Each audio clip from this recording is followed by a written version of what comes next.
ਸਤਿ ਸ਼੍ਰੀ ਅਕਾਲ ਜੀ। ਮੈਂ ਹਾਂ ਸੰਦੀਪ ਵਿੱਕੀ। ਅੱਜ ਅਸੀਂ ਗੱਲ ਕਰਾਂਗੇ ਪੰਜਾਬ ਕੈਮੀ ਐਸੋਸੀਏਸ਼ਨ ਦੇ ਪ੍ਰਧਾਨ ਸੁਰਿੰਦਰ ਦੁੱਗਲ ਜੀ ਨਾਲ।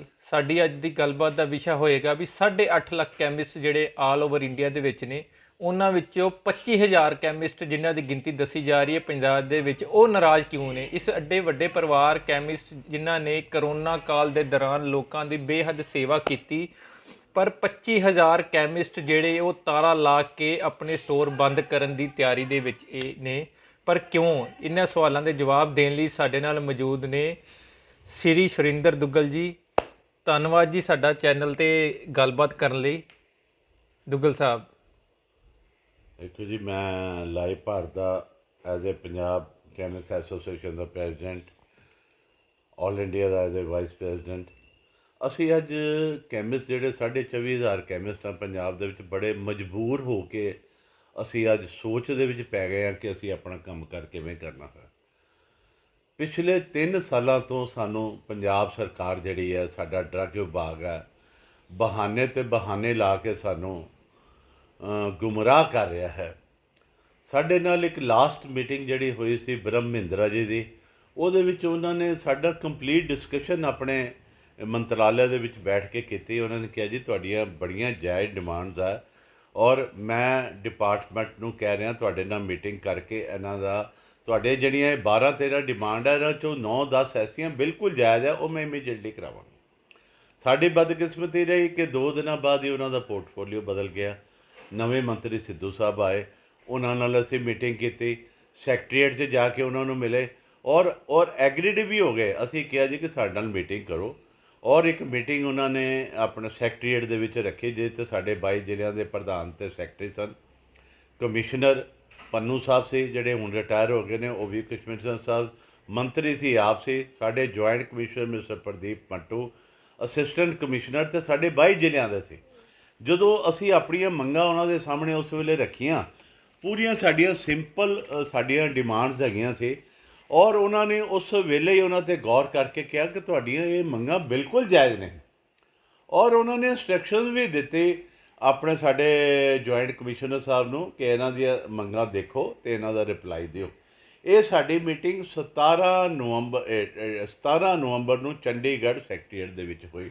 ਦੁੱਗਲ ਸਾਹਿਬ, ਜਿਹੜੀ ਆਪਾਂ ਗੱਲ ਕਰ ਰਹੇ ਹਾਂ, ਇਹ 8.5 ਲੱਖ ਕੈਮਿਸਟ ਨੇ ਜਿਹੜੇ ਪੂਰੇ ਭਾਰਤ ਦੇ ਵਿੱਚ, ਅਜੇ 25,000 ਕੈਮਿਸਟ ਪੰਜਾਬ ਦੇ ਵਿੱਚ ਨੇ। ਇਹ ਜਿਹੜੀ ਮੁਸ਼ਕਲਾਂ ਦੀ ਗੱਲ ਕਰ ਰਹੇ, ਸਿਰਫ ਪੰਜਾਬ ਨੂੰ ਹੈ ਕਿ ਪੂਰੇ ਦੇਸ਼ ਦੀ ਗੱਲ ਕਰ ਰਹੇ? ਦੇਖੋ ਜੀ, ਵਿਧਾਨ ਇੱਕ ਆਤਮ ਨਿਰਭਰ, ਸਾਡਾ ਪ੍ਰਧਾਨ ਮੰਤਰੀ ਜੀ ਕਹਿੰਦੇ ਨੇ ਕਿ ਸਾਰੇ ਹਿੰਦੁਸਤਾਨ ਦਾ ਇੱਕ ਹੋਣਾ ਚਾਹੀਦਾ ਸਰ, ਪਰ ਇਹ ਪੰਜਾਬ ਦੇ ਵਿੱਚ ਕਿਉਂ ਸਾਡੇ ਇਹ ਵਿਤਕਰਾ ਜਿਹੜਾ ਸਾਡੇ 25,000 ਕੈਮਿਸਟਾਂ ਨਾਲ ਹੀ ਕੀਤਾ ਜਾ ਰਿਹਾ।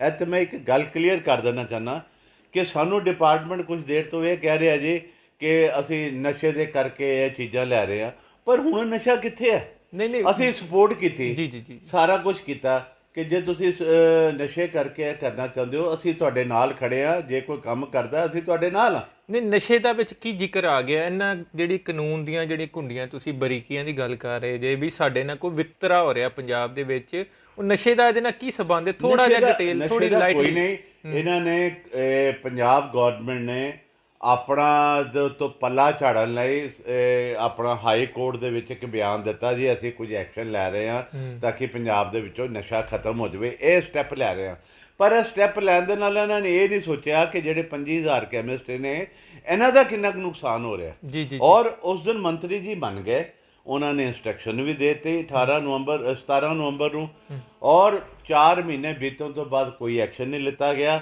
9 ਮਾਰਚ ਨੂੰ ਅਸੀਂ ਲੁਧਿਆਣੇ ਦੇ ਵਿੱਚ ਸਾਰੇ ਪੰਜਾਬ ਪ੍ਰਧਾਨ ਕਮਿਸ਼ਨਰ ਨੇ ਮੀਟਿੰਗ ਕੀਤੀ, ਉਹਦੇ 'ਚ ਅਸੀਂ ਐਕਸ਼ਨ ਆਪਣਾ ਸਾਰਾ ਪਲਾਨ ਬਣਾਇਆ, ਪਰ ਬਿਕਾਜ਼ ਆਫ ਕੋਵਿਡ ਕਰਕੇ ਅਸੀਂ ਆਪਣੇ ਐਕਸ਼ਨ ਨੂੰ ਜਿਹੜੀ ਹੈ ਫਰਦਰ ਪ੍ਰੋਸੀਡ ਨਹੀਂ ਕਰ ਸਕੇ।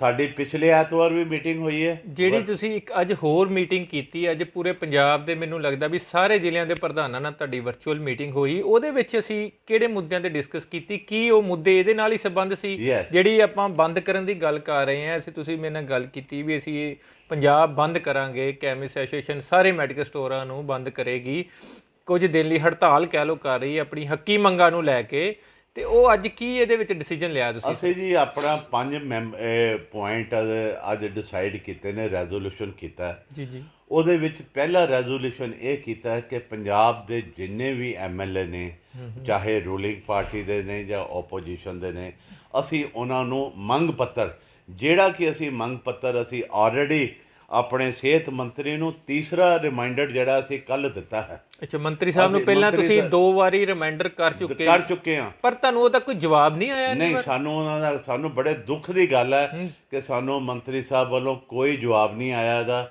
ਨਾ ਹੀ ਇਹਨਾਂ ਨੇ ਡਿਸਕਸ਼ਨ ਦੇ ਉੱਤੇ ਸਾਨੂੰ ਕੋਈ ਬੁਲਾਇਆ ਹੈ। ਕੀ ਕਾਰਨ ਹੈ ਇਹ ਮੇਰਾ ਖਿਆਲ ਉਹੀ ਦੱਸ ਸਕਦੇ ਨੇ। ਔਰ ਪਿਛਲੇ ਸੰਡੇ ਨੂੰ ਵੀ ਮੀਟਿੰਗ ਕੀਤੀ ਹੈ ਅਸੀਂ, ਉਹ 'ਚ ਸਾਡੇ ਆਲ ਇੰਡੀਆ ਦੇ ਪ੍ਰੈਜ਼ੀਡੈਂਟ ਮਿਸਟਰ JI ਸ਼ਿੰਦੇ ਜੀ, ਮਹਾਸਚਿਵ ਸਾਡੇ ਰਾਜੀਵ ਸਿੰਘਲ ਜੀ, ਆਰਗੇਨਾਈਜ਼ਿੰਗ ਸੈਕਟਰੀ ਸੰਦੀਪ ਨਾਗਿਆ ਜੀ ਨੇ ਵੀ ਕਿਹਾ। ਉਦੋਂ ਏਜੰਡਾ ਪੂਰਾ ਨਹੀਂ ਸੀ ਹੋ ਸਕਿਆ। ਅੱਜ ਅਸੀਂ ਜੋ ਡਿਸਾਈਡ ਕੀਤਾ ਹੈ ਕਿ ਇੱਕ ਤਾਂ ਅਸੀਂ ਮੰਗ ਪੱਤਰ ਜਿਹੜਾ ਸਾਰੇ MLAs ਨੂੰ ਦੇਣਾ ਹੈ, ਔਰ ਕਲੀਅਰ ਕੱਟ ਉਹਨਾਂ ਨੂੰ ਇਹ ਚੀਜ਼ ਕਹਿਣਾ ਹੈ ਕਿ ਤੁਸੀਂ ਮੰਤਰੀ ਜੀ ਨਾਲ ਇਹ ਡਿਸਕਸ ਕਰੋ, ਸਾਡੀਆਂ ਜਾਇਜ਼ ਮੰਗਾਂ ਜਿਹੜੀਆਂ ਇਹਨਾਂ ਦਾ ਸੋਲੂਸ਼ਨ ਕਰੋ। ਕੱਲ੍ਹ ਨੂੰ ਤੁਹਾਨੂੰ ਸੈਸ਼ਨ ਹੁੰਦਾ ਹੈ, ਸੈਸ਼ਨ ਦੇ ਵਿੱਚ ਸਾਡੀਆਂ ਮੰਗਾਂ ਉਠਾਓ ਹੈ। ਜਿਹੜੇ ਓਪੋਜੀਸ਼ਨ ਦੇ ਜਿਹੜੇ MLAs ਨੇ ਉਹਨਾਂ ਨੂੰ ਅਸੀਂ ਰਿਕੁਐਸਟ ਕਰਨ ਜਾ ਰਹੇ ਹਾਂ। ਪਹਿਲਾ ਤਾਂ ਸਾਡਾ 15 ਅਕਤੂਬਰ ਤੱਕ ਦਾ ਇਹ ਫਸਟ ਮਿਸ਼ਨ ਅਸੀਂ ਇਹ ਦਿੱਤਾ ਜੀ। ਇਹਦੇ ਵਿੱਚ ਤੁਸੀਂ ਮੇਰੇ ਖਿਆਲ ਸ਼ਾਇਦ ਕੁਝ ਮੰਤਰੀਆਂ ਨੇ ਤੁਸੀਂ ਆਪ ਜਾ ਕੇ ਮੰਗ ਪੱਤਰ ਮੇਰੇ ਖਿਆਲ ਦੇ ਵਿੱਚ, ਕਿਉਂਕਿ ਅਸੀਂ ਪਿਛਲੇ ਐਤਵਾਰ ਦਾ ਡਿਸੀਜ਼ਨ ਲੈ ਲਿਆ ਸੀ। ਕੱਲ੍ਹ ਮੈਂ ਮੇਰੇ ਮਾਨਯ ਅੰਮ੍ਰਿਤਸਰ ਦੇ ਹਾਇਰ ਐਜੂਕੇਸ਼ਨ ਫੂਡ ਪ੍ਰੋਸੈਸਿੰਗ ਮੰਤਰੀ ਸ਼੍ਰੀ OP ਸੋਨੀ ਸਾਹਿਬ ਨੂੰ, ਸੁਨੀਲ ਦੱਤੀ ਸਾਹਿਬ ਨੂੰ, ਸਾਡੇ ਜ਼ੋਨਲ ਅਥਾਰਟੀ ਨੇ ਅੰਮ੍ਰਿਤਸਰ, ਮੈਂ ਉਹਨਾਂ ਨੂੰ ਮੰਗ ਪੱਤਰ ਦਿੱਤਾ। ਔਰ ਬੜੇ ਉਹਨਾਂ ਨੇ ਸਾਡੇ ਨਾਲ ਕੱਲ੍ਹ ਡਿਸਕਸ਼ਨ ਕੀਤੀ ਹੈ, ਯਾਰ ਤੁਹਾਡੀਆਂ ਤਾਂ ਇਹ ਜਾਇਜ਼ ਡਿਮਾਂਡਸ ਹੈ। ਉਹਨੇ ਕਿਹਾ ਜੀ ਕਿ ਮੈਂ ਗੱਲ ਜ਼ਰੂਰ ਕਰਾਂਗਾ ਬਲਬੀਰ ਸਿੱਧੂ ਜੀ ਨਾਲ, ਇਹ ਜਿਹੜਾ ਕੰਮ ਹੋ ਰਿਹਾ ਹੈ ਗਲਤ ਹੋ ਰਿਹਾ ਹੈ, ਅਸੀਂ ਸਾਰਿਆਂ ਨੂੰ ਦੇਣ ਜਾ ਰਹੇ ਹਾਂ। ਔਰ ਉਹਨਾਂ ਨੇ ਸਾਡੇ ਨਾਲ ਪ੍ਰੋਮਿਸ ਕੀਤਾ ਤੁਹਾਡੀ ਮੈਂ ਮੀਟਿੰਗ ਵੀ ਕਰਾਵਾਂਗਾ। ਅਸੀਂ ਹੁਣ ਮੀਟਿੰਗ ਨਹੀਂ ਕਰਨੀ ਜੀ, ਸੰਤਾ ਦਾ ਡਿਸੀਜਨ ਚਾਹੀਦਾ। ਡਿਸੀਜਨ ਛੋਟੀ ਜਿਹੀ ਇੱਕ ਗੱਲ ਬਰੀਫਲੀ ਥੋੜਾ ਸਮਝਾ ਦਿਓ ਵੀ ਕੀ ਹੈ ਤੁਹਾਡੀਆਂ ਲਿਟਲ ਜਿਹੜੀਆਂ ਤੁਸੀਂ ਕਹਿ ਰਹੇ ਬੜੀਆਂ ਇੱਕ ਸਧਾਰਨ ਜਿਹੀਆਂ ਮੰਗਾਂ ਨੇ, ਇਹ ਵਿਤਕਰਾ ਜਿਹੜਾ ਪੰਜਾਬ ਨਾਲ ਹੋ ਰਿਹਾ, ਪੰਜਾਬ ਦੇ ਕੈਮਿਸਟ ਨਾਲ ਹੋ ਰਿਹਾ, ਪੰਜਾਬ ਦੇ ਮੈਡੀਕਲ ਸਟੋਰਾਂ ਵਾਲਿਆਂ ਨਾਲ ਹੋ ਰਿਹਾ, ਕੀ ਇਹ ਛੋਟੀਆਂ 2-4 ਮੰਗਾਂ? ਮੈਂ ਬੜੀ ਸ਼ਾਰਟ ਦੇ ਵਿੱਚ ਤੁਹਾਨੂੰ ਦੱਸਾਂਗਾ ਜੀ। ਉਹਦੇ ਵਿੱਚ ਇਹ ਹੈ ਕਿ ਅਗਰ 2 ਪਾਰਟਨਰ ਪਿਛਲੇ 20 ਸਾਲ ਤੋਂ ਕੰਮ ਕਰ ਰਹੇ ਨੇ ਇਕੱਠੇ ਦੁਕਾਨ ਦੇ ਉੱਪਰ, ਅੱਗੋਂ ਬੱਚੇ ਨਹੀਂ ਕਰਨਾ ਚਾਹੁੰਦੇ, ਜੇ ਦੋਨੋਂ ਪਾਰਟਨਰ ਆਪਣਾ ਕੰਮ ਵੱਖਰਾ ਕਰਨਾ ਚਾਹੁੰਦੇ ਵਿਦ ਆਲ ਦਾ ਕੰਡੀਸ਼ਨ ਜਿਹੜੀਆਂ ਡਰੱਗ ਐਂਡ ਕਾਸਮੈਟਿਕ ਐਕਟ ਨੂੰ ਪੂਰਾ ਕਰਦੀਆਂ, ਉਹਨਾਂ ਨੂੰ ਇਜਾਜ਼ਤ ਦਿੱਤੀ ਜਾਵੇ। ਮਤਲਬ ਇੱਕ ਮੈਡੀਕਲ ਸਟੋਰ ਤੋਂ 2 ਮੈਡੀਕਲ ਸਟੋਰ ਹੋ ਸਕਦੇ ਨੇ, ਇਦਾਂ ਹੋ ਰਿਹਾ ਦੇਸ਼ ਦੇ ਵਿੱਚ? ਸਾਰੇ ਹਿੰਦੁਸਤਾਨ ਚ ਹੋ ਰਿਹਾ। ਮਤਲਬ ਪੰਜਾਬ ਦੇ ਵਿੱਚ ਹੀ ਇਹ ਪ੍ਰੋਬਲਮ ਆ ਰਹੀ ਹੈ, ਪੰਜਾਬ ਦੇ ਮੈਡੀਕਲ ਸਟੋਰਾਂ ਵਾਲਿਆਂ ਨੂੰ ਇਹ ਪ੍ਰੋਬਲਮ ਆ ਰਹੀ ਹੈ, ਪਰ ਮੈਨੂੰ ਤਾਂ ਲੱਗਦਾ ਕੋਈ ਵੱਡੀ ਮੰਗ ਹੀ ਨਹੀਂ ਹੈ। ਪਰ ਪੰਜਾਬ ਨੇ ਇਹ ਕਾਨੂੰਨ ਕਿਉਂ ਇਦਾਂ ਦੇ ਬਣਾਏ ਹੋਏ? ਇਹ ਸਮਝ ਨਹੀਂ ਆਉਂਦੀ ਜੀ। ਇਹ ਤਾਂ ਜਵਾਬ ਮੇਰਾ ਖਿਆਲ ਸਾਡਾ ਡਰੱਗ ਡਿਪਾਰਟਮੈਂਟ, ਕਿਉਂਕਿ ਜਿਹੜੇ ਬੰਦਿਆਂ ਨੂੰ ਟ੍ਰਾਂਸਫਰ ਕਰਨਾ ਹੁੰਦਾ ਉਹਨਾਂ ਦਾ ਹੋ ਹੀ ਜਾ ਰਿਹਾ।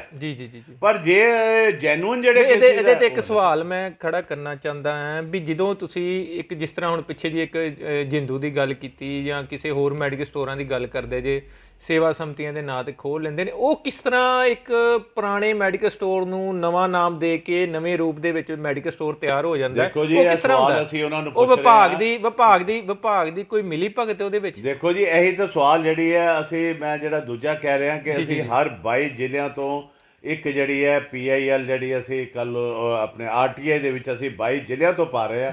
ਇਹ ਉਹਨਾਂ ਨੂੰ ਪੁੱਛਣ ਜਾ ਰਹੇ ਹਾਂ ਕਿ ਤੁਸੀਂ 22 ਜ਼ਿਲ੍ਹਿਆਂ ਦੇ ਵਿੱਚ ਜਦੋਂ ਦਾ ਤੁਸੀਂ ਕਹਿੰਦੇ ਪਏ ਹੋ, ਡਰੱਗ ਕਹਿੰਦਾ ਪਿਆ ਜੀ ਕਿ ਅਸੀਂ ਨਵੀਂ ਪਾਲਿਸੀ, ਸਾਡੇ ਕੋਲ ਕੋਈ ਪਾਲਿਸੀ ਦੀ ਕਾਪੀ ਨਹੀਂ ਹੈ, ਸਾਡੇ ਕੋਲ ਕੁਝ ਨਹੀਂ। ਅਸੀਂ ਉਹਨਾਂ ਨੂੰ ਇਹ ਪੁੱਛਣ ਜਾ ਰਹੇ ਹਾਂ ਜਦੋਂ ਦੀ ਤੁਸੀਂ ਇਹ ਪਾਲਿਸੀ ਬਣਾਈ ਹੈ, ਕਿੰਨੇ ਤੁਸੀਂ ਲਾਇਸੈਂਸੀ ਜਿਹੜੇ ਹੈ ਇੱਕ ਜਗ੍ਹਾ ਤੋਂ, ਕੋਈ ਪੁਰਾਣਾ ਕੋਈ 10 ਸਾਲ ਦਾ, ਕੋਈ 5 ਸਾਲ ਦਾ, ਕੋਈ 8 ਸਾਲ ਦਾ, ਕਿੰਨੇ ਬੰਦਿਆਂ ਨੂੰ ਤੁਸੀਂ ਟ੍ਰਾਂਸਫਰ ਕੀਤਾ ਹੈ, ਕਿੰਨੇ ਨਵੇਂ ਲਾਇਸੈਂਸ ਦਿੱਤੇ ਨੇ, ਸਾਨੂੰ ਦੱਸਿਆ ਤਾਂ ਜਾਵੇ। ਅੱਜ ਬਾਹਰੋਂ ਕੰਪਨੀਆਂ ਆ ਕੇ ਸਾਨੂੰ ਪਤਾ ਲੱਗਾ ਇੱਕ ਕੋਈ ਬੈਸਟ ਕੰਪਨੀ ਆ ਰਹੀ ਹੈ, ਉਹਨਾਂ ਨੂੰ ਤੁਸੀਂ 10 ਲਾਇਸੈਂਸ ਦੇ ਰਹੇ ਹੋ। ਮੈਂ ਲਾਇਸੈਂਸ ਲੈਣਾ ਹੁੰਦਾ ਮੈਨੂੰ ਮਿਲਦਾ ਨਹੀਂ। ਉਹ 10 ਲਾਇਸੈਂਸ, ਮੈਨੂੰ ਜਿੱਥੋਂ ਤੱਕ ਜਾਣਕਾਰੀ ਹੈ ਵੀ ਇਹ ਲਾਇਸੈਂਸ ਤੇ ਬੰਦ ਹੋਏ ਹੋਏ ਪੰਜਾਬ ਦੇ ਵਿੱਚ, ਨਵੇਂ ਲਾਇਸੈਂਸ ਨਹੀਂ ਮਿਲ ਰਹੇ, ਤੇ ਪ੍ਰਾਈਵੇਟ ਕੰਪਨੀਆਂ ਕਿੱਥੋਂ ਲਾਇਸੈਂਸ ਲਈ ਆ ਰਹੀਆਂ? ਇਹੀ ਗੱਲ ਤਾਂ ਸੀ ਵਿਭਾਗ ਕੋਲੋਂ, ਮੰਤਰੀ ਜੀ ਨੂੰ ਇਹੀ ਤਾਂ ਪੁੱਛਣਾ। ਤੁਹਾਡੀ ਇੱਕ ਮੰਗ ਆ ਵੀ ਇਹ ਵੀ ਜਦੋਂ ਕੋਈ ਲਾਇਸੈਂਸ ਨਵਾਂ ਇਸ਼ੂ ਹੁੰਦਾ, ਤੁਹਾਨੂੰ ਮੈਡੀਕਲ ਸਟੋਰਾਂ ਦੇ ਪ੍ਰਧਾਨਾਂ ਨੂੰ ਉਹਦੇ ਵਿੱਚ ਇਨਵੋਲਵ ਕੀਤਾ ਜਾਵੇ। ਘੱਟੋ ਘੱਟ ਬਾਹਰ ਦੀਆਂ ਜਿਹੜੀਆਂ ਵਿਦੇਸ਼ੀ ਕੰਪਨੀਆਂ ਜਾਂ ਗੈਰ ਵਿਦੇਸ਼ੀ ਕੰਪਨੀਆਂ ਜਾਂ ਵੱਡੀ ਕੰਪਨੀਆਂ ਜਿਨ੍ਹਾਂ ਨੂੰ ਤੁਸੀਂ ਕਹਿੰਦੇ ਵੀ ਲਾਇਸੈਂਸ 10-10 ਇੱਕ ਦਿਨ 'ਚ ਇਸ਼ੂ ਕਰ ਦਿੰਦੇ ਨੇ, ਇਹਨਾਂ ਤੇ ਨਿਗਾਹ ਰੱਖਣ ਵਾਸਤੇ ਕੋਈ ਬੋਡੀ ਵੀ ਹੋਣੀ ਚਾਹੀਦੀ ਹੈ। ਸਾਡੇ ਨਾਲ ਜੀ ਲਾਸਟ ਮੀਟਿੰਗ ਦੇ ਵਿੱਚ ਇਹ ਵਾਅਦਾ ਵੀ ਕੀਤਾ ਸੀ। ਅੱਜ ਅਸੀਂ ਆਪਣੀ ਮੀਟਿੰਗ ਦੇ ਵਿੱਚ ਯੂਨੈਨਿਮਸ ਤੀਸਰਾ ਜਿਹੜਾ ਪੁਆਇੰਟ ਹੈ ਇਹ ਅੱਜ ਇਹੀ ਲਿੱਤਾ ਕਿ ਕਿਸੇ ਵੀ ਜ਼ਿਲ੍ਹੇ ਦੇ ਵਿੱਚ ਸਾਡੀਆਂ ਕਮੇਟੀਆਂ ਬਣਾਈਆਂ ਜਾਣ, ਸਾਨੂੰ ਘੱਟ ਤੋਂ ਘੱਟ ਜੇ ਗਵਰਨਮੈਂਟ ਸਾਡੇ ਕੋਲੋਂ ਹਰ ਚੀਜ਼ ਲਈ ਸਪੋਰਟ ਲੈਂਦੀ ਪਈ ਹੈ। ਵਾਅਦਾ ਕਿੰਨੇ ਕੀਤਾ ਸੀ ਤੁਹਾਡੇ ਨਾਲ ਇਹ ਵਾਲਾ? ਸਾਡੇ ਨਾਲ ਡਰੱਗ ਵਿਭਾਗ ਹੀ ਕਿਹਾ ਸੀ ਕਿ ਅਸੀਂ ਤੁਹਾਡੇ ਨਾਲ ਬਹਿ ਕੇ ਕੋਈ ਨਾ ਕੋਈ ਜਿੱਥੋਂ ਵੀ ਅਸੀਂ ਖੋਲ੍ਹਿਆ ਕਰਾਂਗੇ ਤੇ ਤੁਹਾਡੇ ਨਾਲ ਅਸੀਂ ਘੱਟ ਤੋਂ ਘੱਟ ਪ੍ਰਧਾਨ ਸੈਕਟਰੀ ਨਾਲ ਅਸੀਂ ਉਹਦੀ ਇਨਫੋਰਮੇਸ਼ਨ ਦੇ ਵਿੱਚ ਲਿਆਵਾਂਗੇ। ਅੱਜ ਅਸੀਂ ਇਹੀ ਹੈ ਪਰ ਮੈਨੂੰ ਤੇ ਇਹ ਵੀ ਪਤਾ ਲੱਗਾ ਵੀ 6 ਲੱਖ ਦੋ 7 ਲੱਖ ਦੋ ਜਦੋਂ ਮਰਜ਼ੀ ਹੋਲਸੇਲ ਦਾ ਲਾਇਸੈਂਸ ਲਿਆਓ। ਦੇਖੋ ਜੀ ਜੋ ਕੁਝ ਮੈਂ ਸੁਣਨਾ ਪਿਆ ਇੰਨੇ ਪੈਸੇ ਲੈ ਕੇ ਕਿਵੇਂ ਕੰਮ, ਇਹੀ ਸਵਾਲ ਤਾਂ ਆਪਾਂ ਉਹਨਾਂ ਨੂੰ ਪਹਿਲੇ ਵੀ ਪੁੱਛਿਆ ਸੀ, ਹੁਣ ਵੀ ਅਸੀਂ ਉਹਨਾਂ ਨੂੰ ਇਹ ਪੁੱਛਣਾ ਕਿ ਘੱਟ ਤੋਂ ਘੱਟ ਜੇ ਅਸੀਂ ਸਾਰੇ ਤੁਹਾਨੂੰ ਸਪੋਰਟ ਕਰਦੇ ਪਏ ਨਸ਼ੇ ਦੇ ਵਿੱਚ, ਅਸੀਂ ਕੈਮਿਸਟਾਂ ਨੇ ਸਾਡੇ ਪ੍ਰਧਾਨਾਂ ਸੈਕਟਰੀਆਂ ਨੇ ਸਪੋਰਟ ਕੀਤੀ, ਟੀਬੀ ਦੇ ਵਿੱਚ ਅਸੀਂ ਤੁਹਾਨੂੰ ਸਪੋਰਟ ਕੀਤਾ। ਜਦੋਂ ਦਾ ਕੋਵਿਡ ਵਾਰੀਅਰ 22 ਤਰੀਕ ਦਾ 23 ਮਾਰਚ ਦਾ ਲੱਗਾ, ਮੇਰੇ 6 ਕੈਮਿਸਟਾਂ ਦੀ ਡੈਥ ਹੋ ਚੁੱਕੀ ਹੈ ਔਰ ਇਸ ਵੇਲੇ ਘੱਟ ਤੋਂ ਘੱਟ 150 ਤੋਂ ਪੌਣੇ 200 ਕੈਮਿਸਟ ਜਿਹੜਾ ਕੋਵਿਡ ਪੋਜ਼ਿਟਿਵ ਹੋ ਕੇ ਉਹਦੇ ਵਿੱਚੋਂ ਨਿਕਲ ਵੀ ਚੁੱਕਾ। ਅਸੀਂ ਇੱਕ ਪਾਸੇ ਵਾਰੀਅਰ ਫਰੰਟ ਵਾਰੀਅਰ। ਮੈਂ ਦੁੱਗਲ ਸਾਹਿਬ ਦੀ ਗੱਲ ਕੱਟ ਕੇ ਲਾਈਵ ਭਾਰਤ ਦੇ ਦਰਸ਼ਕਾਂ ਨੂੰ ਇੱਕ ਗੱਲ ਕਲੀਅਰ ਕਰ ਦੇਣਾ ਚਾਹੁੰਦਾ ਹਾਂ ਵੀ ਬਿਲਕੁਲ ਇਹ ਜੋ ਦੱਸ ਰਹੇ ਨੇ ਇਹ ਤੇ ਅਸੀਂ ਲਾਈਵ ਭਾਰਤ ਇਸ ਲਈ ਮੋਹਰ ਲਾਉਂਦੇ ਵੀ ਅੱਜ ਦੀ ਡੇਟ 'ਚ ਕਿਸੇ ਡਾਕਟਰ ਨੂੰ ਜਦੋਂ ਕੋਈ ਮਰੀਜ਼ ਚੈੱਕ ਕਰਾਉਣ ਜਾਂਦਾ ਤਾਂ 10 ਫੁੱਟ ਉਹਨੂੰ ਦੂਰ ਭਾ ਕੇ 500 ਫੀਸ ਲੈ ਕੇ ਉਹਦਾ ਇਲਾਜ ਕਰ ਦਿੰਦਾ ਵੀ ਠੀਕ ਹੈ ਪਰਚੀ ਲਿਖੀ ਦਵਾਈ ਲੈ ਲਾ। ਪਰ ਕੀ ਇੱਕ ਮਹੱਲੇ ਦਾ ਮੈਡੀਕਲ ਸਟੋਰ ਵਾਲਾ ਹੀ ਇਸ ਤਰ੍ਹਾਂ ਦਾ ਵੀ ਜਿਹੜਾ ਉਹਨੂੰ ਭਾ ਕੇ ਉਹਦਾ BP ਵੀ ਚੈੱਕ ਕਰ ਦਿੰਦਾ ਤੇ ਉਹਦਾ ਬੁਖਾਰ ਵੀ ਚੈੱਕ ਕਰ ਦਿੰਦਾ ਤੇ ਉਹਨੂੰ ਦਵਾਈ ਵੀ ਦੇ ਦਿੰਦਾ, ਚਾਹੇ ਉਹ 30 ਰੁਪਏ 'ਚ ਦੇਵੇ ਚਾਹੇ 50 ਰੁਪਏ 'ਚ ਦੇਵੇ। ਵੱਡੇ ਡਾਕਟਰਾਂ ਦਾ ਹਾਲਾਤ ਆਏ ਤੇ ਜਿਸ ਤਰ੍ਹਾਂ ਕਰੋਨਾ ਵਾਰੀਅਰਸ ਜਿਹੜੇ ਐਕਚੁਅਲੀ ਜਿਹੜੇ ਉੱਭਰ ਕੇ ਆਏ ਨੇ ਮੈਡੀਕਲ ਸਟੋਰ ਵਾਲੇ ਸੀ ਜਿਨ੍ਹਾਂ ਨੇ ਕਰੋਨਾ ਕਾਲ ਦੇ ਦੌਰਾਨ ਜਦੋਂ ਵੱਡੇ ਵੱਡੇ ਡਾਕਟਰ ਭੱਜ ਗਏ ਸੀ ਆਪਣੇ ਬੋਰਡਾਂ ਦੇ ਉੱਤੋਂ ਨੰਬਰ ਵੀ ਲਾ ਦਿੱਤੇ ਸੀ, ਉਹਨਾਂ ਨੇ ਮਟੇਤੇ ਸੀ ਵੀ ਕੋਈ ਸਾਨੂੰ ਫੋਨ ਵੀ ਨਾ ਇਸ ਵਿਸ਼ੇ ਤੇ ਕਰੇ। ਉਹਨਾਂ ਨੇ ਜਨਤਾ ਦੀ ਸੇਵਾ ਲੋਕਾਂ ਦੀ ਸੇਵਾ ਲਈ ਬੜਾ ਯੋਗਦਾਨ ਪਾਇਆ। ਮੈਂ ਤਾਰੀਫ ਕਰਦਾ ਕੈਮਿਸਟ ਐਸੋਸੀਏਸ਼ਨਾਂ ਦੀ। ਕੈਮਿਸਟ ਐਸੋਸੀਏਸ਼ਨਾਂ ਨੇ ਬਹੁਤ, ਜੇ ਅਗਰ ਉਸ ਸਮੇਂ 'ਚ ਮੈਡੀਕਲ ਸਟੋਰ ਇਹਨਾਂ ਦੇ ਨਾਲ ਨਾ ਮੋਢੇ ਨਾਲ ਮੋਢਾ ਲਾ ਕੇ ਸਰਕਾਰਾਂ ਨਾਲ ਖੜੇ ਹੁੰਦੇ ਤੇ ਸਰਕਾਰੀ ਤੰਤਰ ਪਹਿਲਾਂ ਹੀ ਫੇਲ ਹੋ ਚੁੱਕਿਆ ਸੀ ਉਸ ਸਮੇਂ ਤੇ ਉਸ ਲੋਕਾਂ ਦਾ ਭਰੋਸਾ ਵੀ ਉਹਨਾਂ ਤੋਂ ਉੱਠ ਚੁੱਕਾ ਸੀ। ਆਪਾਂ ਇਹ ਦੁੱਗਲ ਸਾਹਿਬ ਨਾਲ ਗੱਲ ਕੀਤੀ ਇਹਨਾਂ ਦੇ ਮੈਡੀਕਲ ਸਟੋਰਾਂ ਸੰਬੰਧੀ, ਇਹਨਾਂ ਦੀ ਸਮੱਸਿਆਵਾਂ ਤੇ ਕਿਉਂ ਸਰਕਾਰ ਜਿਹੜੀ ਇਹਨਾਂ ਨਾਲ ਬੇਰੁਖੀ ਕਰ ਰਹੀ ਹੈ। ਇਹ 25,000 ਜਿਹੜੇ ਮੈਡੀਕਲ ਸਟੋਰਾਂ ਵਾਲੇ ਹੜਤਾਲ ਤੇ ਕਿਉਂ ਜਾ ਰਹੇ ਨੇ, ਕਾਫੀ ਗੱਲਾਂ ਇਹਨਾਂ ਨੇ ਸਾਡੇ ਨਾਲ। ਦੇਖੋ ਜੀ ਉਹਦੇ ਨਾਲ ਅਸੀਂ ਹੈਗਾ ਕਿ ਜਿਸ ਤਰ੍ਹਾਂ ਮੈਂ ਤੁਹਾਨੂੰ ਦੱਸਿਆ ਕਿ ਜੇ ਸਾਡੇ ਨਾਲ ਇਹ ਨਹੀਂ ਹੈ, ਅਸੀਂ ਕੋਵਿਡ ਦੇ ਪੀਰੀਅਡ ਠੀਕ ਹੈ ਅਸੀਂ ਲੋਕਾਂ ਨੂੰ ਦਵਾਈ ਚਾਹੀਦੀ ਨਹੀਂ ਹੈ, ਪਰ ਆਪਣੇ 2 ਮਹੀਨੇ ਬਾਅਦ ਅਸੀਂ ਸਟ੍ਰਾਈਕ ਵੀ ਕਰਾਂਗੇ, ਇਹਦੇ ਲਈ ਸਾਨੂੰ ਜ਼ਰੂਰਤ, ਔਰ ਨਹੀਂ ਸਾਡੀ ਕੋਈ ਗੱਲ ਸੁਣੀ ਜਾਂਦੀ ਅਸੀਂ ਕੋਰਟ 'ਚ ਵੀ ਜਾਵਾਂਗੇ। ਔਰ ਅੱਜ ਡਿਸੀਜ਼ਨ ਲਿੱਤਾ ਲਾਸਟ ਕਿ ਅਸੀਂ ਚੰਡੀਗੜ੍ਹ ਆਪਣਾ ਜਿਹੜਾ ਸਾਡਾ ਡਰੱਗ ਦਾ ਦਫ਼ਤਰ ਹੈ ਉੱਥੇ ਅਸੀਂ ਧਰਨਾ ਲਾਵਾਂਗੇ, ਚਾਹੇ ਉਹ 6 ਮਹੀਨੇ ਚੱਲੇ ਚਾਹੇ ਉਹ ਸਾਲ ਚੱਲੇ, ਅਸੀਂ ਧਰਨਾ ਲਾਉਣ ਦਾ ਪਲੈਨਿੰਗ ਅਸੀਂ ਕਰ ਲਈ। ਮੇਰਾ ਦੁੱਗਲ ਜੀ ਇੱਕ ਆਖਰੀ ਸਵਾਲ ਹੈ ਵੀ ਤੁਸੀਂ ਜਿਸ ਤਰ੍ਹਾਂ ਕਹਿ ਰਹੇ ਵੀ ਅਸੀਂ ਬੰਦ ਕਰ ਦਾਂਗੇ, ਉਹ 1 ਦਿਨ ਦਾ ਬੰਦ ਹੋਏਗਾ ਕਿ 5 ਦਿਨ ਦਾ ਬੰਦ ਹੋਏਗਾ? ਦੇਖੋ ਉਹ ਤਾਂ ਸਾਰਿਆਂ ਨਾਲ ਅਸੀਂ ਬੈਠ ਕੇ ਕਰਾਂਗੇ ਜੀ। ਅਸੀਂ ਲੋਕਾਂ ਨੂੰ ਕੋਈ ਪ੍ਰੋਬਲਮ ਨਹੀਂ ਕ੍ਰੀਏਟ ਹੋਣ ਦੇਣੀ। ਮੈਂ ਉਹੀ ਮੇਰਾ ਸਵਾਲ ਹੈ ਵੀ ਜੇ ਅਗਰ ਇਸ ਕਰੋਨਾ ਕਾਲ ਦਰਮਿਆਨ ਤੁਸੀਂ ਬੰਦ ਕਰ ਦਿੰਦੇ ਤੇ ਇੱਕ ਜਿਹੜਾ ਆਮ ਲੋਕ ਨਹੀਂ ਕਰਾਂਗੇ ਜੀ, ਜਿੰਨੀ ਦੇਰ ਤੱਕ ਸਮੱਸਿਆ ਜਾਂਦੀ ਹੈ ਅਸੀਂ ਨਹੀਂ ਕਰਾਂਗੇ, ਪਰ ਬਹੁਤ ਵਧੀਆ ਹੜਤਾਲ ਜ਼ਰੂਰ ਕਰਾਂਗੇ। ਡਰੱਗ ਦੇ 22 ਦੇ 22 ਜ਼ਿਲ੍ਹਿਆਂ ਦੇ ਡਰੱਗ ਦਫ਼ਤਰ ਦੇ ਬਾਹਰ ਅਸੀਂ ਬਹਿ ਕੇ ਭੁੱਖ ਹੜਤਾਲ ਕਰਾਂਗੇ ਇਹਨਾਂ ਦੇ ਕਿ ਜਦੋਂ ਕੋਵਿਡ ਪੀਰੀਅਡ ਸੈਟੀਸਫਾਈ ਅਸੀਂ ਹੋ ਜਾਵਾਂਗੇ ਕਿ ਨਹੀਂ ਸੋਲੂਸ਼ਨ ਪੂਰੀ ਹੋ ਗਈ ਹੈ, ਉਸ ਤੋਂ ਬਾਅਦ ਸਾਨੂੰ ਬੰਦ ਕਰਨਾ ਪਏਗਾ। ਅਸੀਂ ਆਲ ਇੰਡੀਆ ਦੀ ਮਦਦ ਦੇ ਨਾਲ, ਪੰਜਾਬ ਹਰਿਆਣਾ ਹਿਮਾਚਲ ਦੇ ਸਾਰੇ ਕੈਮਿਸਟਾਂ ਦੀ ਮਦਦ ਦੇ ਨਾਲ ਸਾਨੂੰ ਉਹਨਾਂ ਦੀ ਪੂਰੀ ਸਪੋਰਟ ਹੈ। ਅਸੀਂ ਕੋਰਟ ਦੇ ਵਿੱਚ ਜਾ ਕੇ ਕੁਛ ਨਾ ਕੁਛ ਇਹਦੇ ਉੱਤੇ ਜ਼ਰੂਰ ਕਰਾਂਗੇ। ਜੇ ਸਾਡੀ ਕਿਸੇ MLA ਦੇ ਨਾਲ, ਸਾਡੇ ਸਵਾਸਥ ਵਿਭਾਗ ਦੇ ਨਾਲ, ਸਾਡੇ ਮੰਤਰੀ ਜੀ ਨੇ ਨਾ ਸੁਣੀ ਅੱਜ ਡੂ ਐਂਡ ਡਾਈ ਵਾਲਾ, ਜੇ ਸਾਡੀ ਰੋਜ਼ਗਾਰ ਹੀ ਨਹੀਂ ਰਹੇਗਾ ਤੇ ਫਿਰ ਅਸੀਂ ਕੰਮ ਕੀ ਕਰਨਾ ਜੀ। ਬਿਲਕੁਲ ਜੀ, ਤੁਹਾਡੀ ਗੱਲ ਬਿਲਕੁਲ ਹੱਕੀ। ਮੰਗਾਂ ਜਿਹੜੀਆਂ ਤੁਸੀਂ ਦੱਸੀਆਂ ਸਾਡੇ ਦਰਸ਼ਕਾਂ ਨੂੰ, ਸਰਕਾਰ ਤੋਂ ਮੰਗ ਕੀਤੀ ਹੈ ਵੀ ਸਾਡੀਆਂ ਮੰਗਾਂ ਨਾ ਮੰਨੀਆਂ ਗਈਆਂ ਤੇ ਅਸੀਂ ਭੁੱਖ ਹੜਤਾਲ ਤੇ ਬੈਠਾਂਗੇ। ਡਰੱਗ ਵਿਭਾਗ ਜਿਹੜਾ ਤੁਹਾਨੂੰ ਕੋਆਪਰੇਟ ਨਹੀਂ ਕਰ ਰਿਹਾ, ਤੁਹਾਨੂੰ ਪਾਲਿਸੀ ਜਿਹੜੀ ਦੱਸ ਰਿਹਾ ਉਹਦੇ ਬਾਰੇ ਨਹੀਂ ਦੱਸ ਰਿਹਾ, ਲਾਇਸੈਂਸ ਕਿੱਥੋਂ ਆ ਰਹੇ ਨੇ, ਕਿੱਥੇ ਰਹੇ ਨੂੰ ਹੋ ਰਹੇ ਨੇ। ਇੱਕ ਬਸ ਮੈਂ ਹੁਣ ਥੋੜ੍ਹਾ ਟਾਈਮ ਲੈ ਰਿਹਾ, ਆਖਰੀ ਇੱਕ ਹੋਰ ਸਵਾਲ ਕਰ ਲਵਾਂ। ਇਹ ਜਿਹੜੀਆਂ ਵੱਡੀਆਂ ਕੰਪਨੀਆਂ ਜਿਹੜੀਆਂ ਆਨਲਾਈਨ ਬਿਜ਼ਨਸ 'ਚ ਆ ਗਈਆਂ ਦਵਾ ਵਿਭਾਗ ਦੇ ਵਿੱਚ, ਤੁਹਾਨੂੰ ਇਸ ਤਰ੍ਹਾਂ ਨਹੀਂ ਲੱਗਦਾ ਵੀ ਇੱਕ ਲਾਇਸੈਂਸ ਲਿਆ ਤੇ ਆਨਲਾਈਨ ਸਾਰੇ ਅਸੀਂ ਜ਼ਿਲ੍ਹਿਆਂ 'ਚ ਕੰਮ ਕਰ ਲਿਆ, ਸਾਰੇ ਪੰਜਾਬ 'ਚ ਕੰਮ ਕਰ ਲਿਆ, ਸਾਰੇ ਦੇਸ਼ 'ਚ ਕੰਮ ਲਿਆ, ਉਹ ਸੌਖਾ ਨਹੀਂ ਹੋ ਗਿਆ? ਫਿਰ ਲਾਈਵ ਭਾਰਤ ਨੂੰ ਅੱਜ ਮੈਂ ਬਹੁਤ ਮੁਬਾਰਕ ਦੇਣਾ, ਥੈਂਕਸ ਕਰਦਾ ਤੁਸੀਂ ਇਹ ਕੁਐਸਚਨ ਪੁੱਛਿਆ। ਅੱਜ ਦੀ ਡੇਟ ਦੇ ਵਿੱਚ ਸੰਦੀਪ ਜੀ ਹਿੰਦੁਸਤਾਨ ਦੇ high court, Chennai high court, Delhi high court ਨੇ ਕਲੀਅਰ ਕੱਟ ਇੰਸਟਰਕਸ਼ਨ ਦਿੱਤੀ ਹੈ ਹਿੰਦੁਸਤਾਨ ਦੀ ਸਰਕਾਰ ਨੂੰ ਕਿ ਤੁਸੀਂ ਇਹ ਜਿੰਨੀਆਂ ਆਨਲਾਈਨ ਕੰਪਨੀਆਂ ਕਰ ਰਹੀਆਂ ਨਜਾਇਜ਼ ਤੌਰ ਦੇ ਉੱਤੇ ਕਰ ਰਹੀਆਂ, ਕੋਈ ਪਰਮਿਸ਼ਨ ਨਹੀਂ ਹੈ। ਪਰ ਸਰਕਾਰ ਦੇ ਨਾਲ ਕੌਣ ਲੜੇ?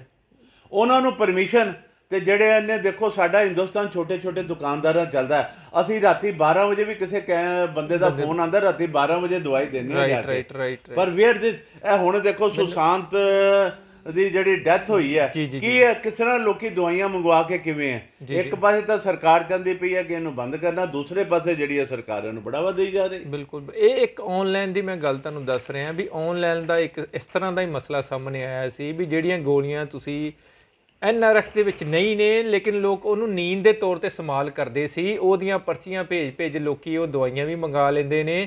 ਇੱਕ ਆਮ ਮੈਡੀਕਲ ਸਟੋਰ ਵਾਲਾ ਆਪਣੀ ਮਹੱਲੇਦਾਰੀ ਕਰਕੇ ਜਾਂ ਆਪਣੇ ਅਕਸ਼ ਨਾ ਖਰਾਬ ਹੋਏ ਉਹਦੇ ਕਰਕੇ ਦਵਾਈਆਂ ਰੱਖਣ ਤੋਂ ਗਰੇਜ ਕਰਦਾ ਹੈ ਤੇ ਕਿਸੇ ਨੂੰ ਅਣਜਾਣ ਬੰਦੇ ਨੂੰ ਦੇਣ ਤੋਂ ਵੀ ਗਰੇਜ ਕਰਦਾ ਹੈ। ਪਰ ਇਹਦੇ ਉਲਟ ਕੀ ਹੈ, ਆਨਲਾਈਨ ਉਹ ਦਵਾਈਆਂ ਲੋਕੀ ਮੰਗਾ ਲੈਂਦੇ ਤੇ ਉਹਦੀ ਲਗਾਤਾਰ ਦੁਰਵਰਤੋਂ ਕਰਦੇ, ਜਿਹਦੇ ਤੇ NRX ਨਹੀਂ ਲਿਖਿਆ ਲੇਕਿਨ ਫਿਰ ਵੀ ਲੋਕ ਉਹਨੂੰ ਨਸ਼ੇ ਲਈ ਵਰਤ ਜਾ ਰਹੇ। ਕੁਝ ਐਸੀਆਂ ਦਵਾਈਆਂ ਹੈਗੀਆਂ ਨੇ ਜਿਹੜੇ ਵਿਸ਼ੇਸ਼ੱਗ ਇਹਨਾਂ ਬਾਰੇ ਜਾਣਦੇ ਨੇ, ਬਹੁਤੀ ਡਿਟੇਲ ਇਹੋ ਦੱਸ ਸਕਦੇ ਨੇ। ਪਰ ਇਹਦਾ ਇੱਕ ਆਨਲਾਈਨ ਦਾ ਪ੍ਰਭਾਵ ਜਿਹੜਾ ਉਹ ਖਤਰਨਾਕ ਪੈ ਰਿਹਾ, ਜਿਹਦੀ ਦੁਰਵਰਤੋਂ ਹੋ ਰਹੀ ਹੈ। ਵੱਡੀਆਂ ਕੰਪਨੀਆਂ ਉਹਦਾ ਜਿਹੜਾ ਨਜਾਇਜ਼ ਫਾਇਦਾ ਚੁੱਕ ਰਹੀ ਹੈ, ਲੇਕਿਨ ਇੱਕ ਛੋਟਾ ਦੁਕਾਨਦਾਰ ਇਹਦੀ ਚਪੇਟ 'ਚ ਆ ਕੇ ਬਰਬਾਦ ਹੋਣ ਦੀ ਸਥਿਤੀ ਦੇ ਵਿੱਚ। ਦੁੱਗਲ ਸਾਹਿਬ ਨੇ ਜੋ ਦੱਸਿਆ, ਜੋ ਅਸੀਂ ਇਹਨਾਂ ਦੇ ਪੁਆਇੰਟ ਕੀਤੇ, ਜੋ ਡਿਸਕਸ ਕੀਤੀ, ਉਹਦਾ ਰਿਜ਼ਲਟ ਤੇ ਇਹੋ ਨਿਕਲ ਕੇ ਆਇਆ ਵੀ ਅਗਰ ਸਰਕਾਰ ਦਾ ਰਵੱਈਆ, ਸਰਕਾਰ ਦਾ ਰੁਖ ਇਸੇ ਤਰ੍ਹਾਂ ਹੀ ਰਿਹਾ ਤੇ ਸਰਕਾਰ ਦੇ ਭੁੱਖ ਹੜਤਾਲ ਤੇ ਸਰਕਾਰ ਦੇ ਜਿਹੜਾ ਪੁਤਲਾ ਫੂਕ ਮੁਜ਼ਾਹਰਾ ਜਾਂ ਜੋ ਵੀ ਇਹ ਕਰਨਗੇ, ਭੁੱਖ ਹੜਤਾਲ ਕਰਨਗੇ ਜਾਂ ਬੰਦ ਕਰਨਗੇ, ਇਹ ਅੱਗੇ ਦੇਖਦੇ ਹਾਂ ਜੀ ਕੀ ਕਰਦੇ ਨੇ। ਲਾਈਵ ਭਾਰਤ ਤੋਂ ਕੈਮਰਾਮੈਨ ਮਨੋਜ ਦੇ ਨਾਲ ਸੰਦੀਪ ਵਿੱਕੀ ਦੀ ਰਿਪੋਰਟ।